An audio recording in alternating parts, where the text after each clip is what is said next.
Hello and welcome. I'm Captain Mike Bland, the Commanding Officer of Media Relations Division with the Los Angeles Police Department. This critical incident community briefing is intended to provide you with information about an officer-involved shooting that occurred in Wilshire Division in the city of Los Angeles. You are about to see relevant video footage and learn about other evidence and police procedures related to the case so you can have a better understanding of what occurred, based on what we know right now.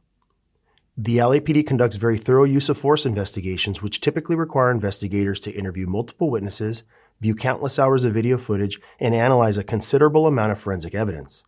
We are still at the very early stages of this investigation, which can often take up to a year to complete, and our understanding of the incident may change as this additional evidence is collected, analyzed, and reviewed.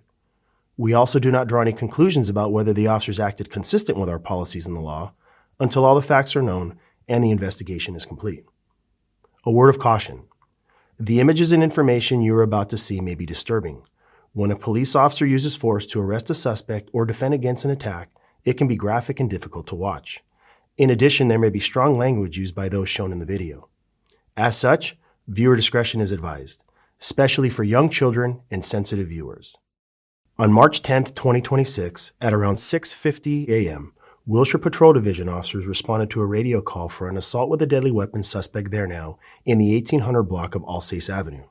The caller stated that the suspect had brandished a gun at him after he asked him to turn his music down.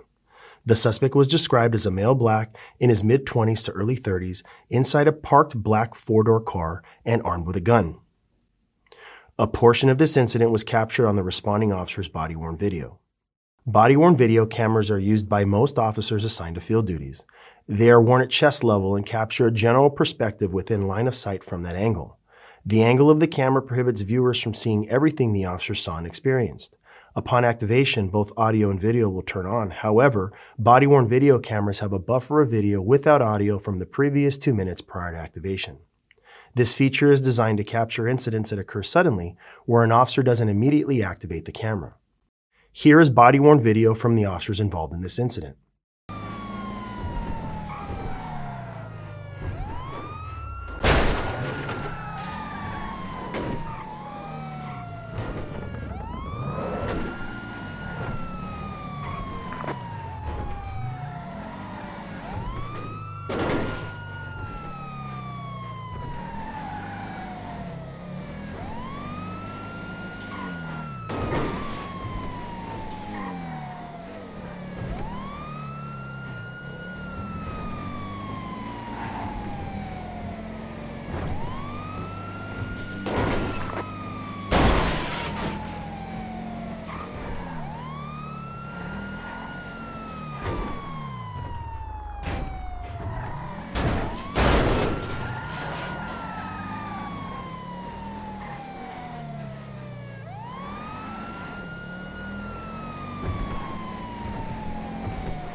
Los Angeles Fire Department paramedics responded and transported Bashir to a local hospital to be treated for the gunshot wound he sustained.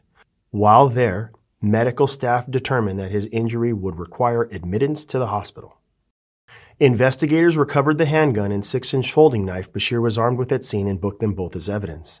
Investigators later determined that the handgun was a Glock Model 19 style air pistol loaded with 2.177 caliber rounds and a charged CO2 cartridge. In the next several months, the LAPD will continue to investigate and analyze this incident. We will continue interviewing any new witnesses that may come forward and complete any forensic tests as new evidence is found. After the investigation is complete, our Critical Incident Review Division will forward their findings to the Chief of Police, who will make his recommendation to the Civilian Board of Police Commissioners. The board will evaluate the evidence to determine whether the officer's tactics, drawing and exhibiting a weapon, and use of deadly force in this instance met the high standards expected of all LAPD officers.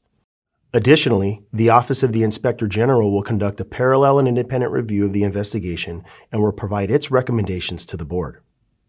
If you would like more information on how the LAPD investigates all serious use of force incidents, I encourage you to visit lapdonline.org, where you can find the LAPD's use of force policy and procedures.